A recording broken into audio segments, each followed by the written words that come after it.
let's take it to bits. I'll get these connections off. I'll actually even disconnect them from the quick test. The Cliff quick test. I'm mentioning the Cliff quick test because people will ask. It's just something that... It's a while since I've taken a random washing machine component to bits, so let's do the pump next. And this is a very common style of pump. It's found in lots of different machines. It's one of many universal components that seem to be shared between even different brands. They all come from a common manufacturer. And you've basically got the water inlet here, a filter trap, and the water outlet here, then the motor on the back.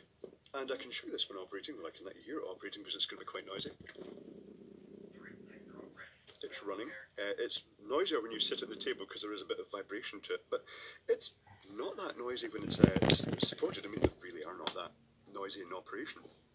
And if I unscrew the filter here, and here's an interesting thing. A friend in America had a front loader and they had some debris go down inside change or something like that, and it blocked the pump up. Now, in the UK, all you do is you take the front plate off the washing machine and you get this little port in the front of it. Now, keep in mind if you do this, that if the machine's got water in it, all the water will suddenly come out this port, because and that can be quite a lot. So have trays and go at it very gently. But what you do is you unscrew this,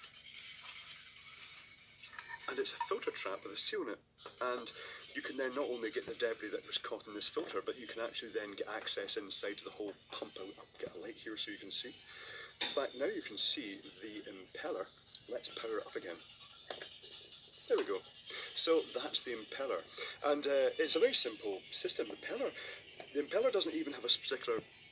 Yes, I was going to say specific or a particular direction, so I said specificular direction. Anyway, it doesn't have a specificular direction because it's a standard synchronous motor. It's about the simplest pump you could get. So it can go in either direction, and it relies on centrifugal or centripetal effects to actually throw the water out. It sort of drives it outwards, and that's what pumps it through this outlet hose here.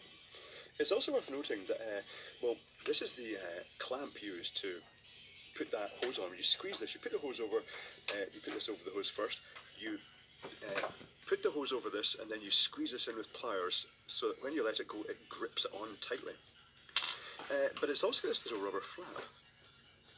I'm guessing that's just to restrict the flow of stuff back down into it. It's got holes in it, so it's not like a one-way flap. It's just designed to restrict water flow in the opposite direction, which is quite strange.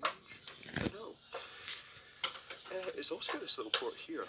I'm not sure that's for it. It's almost as if it's designed to take two different sizes of other pipes, which may be to do with... Oh, and another one there. That's strange. Maybe other drainage things.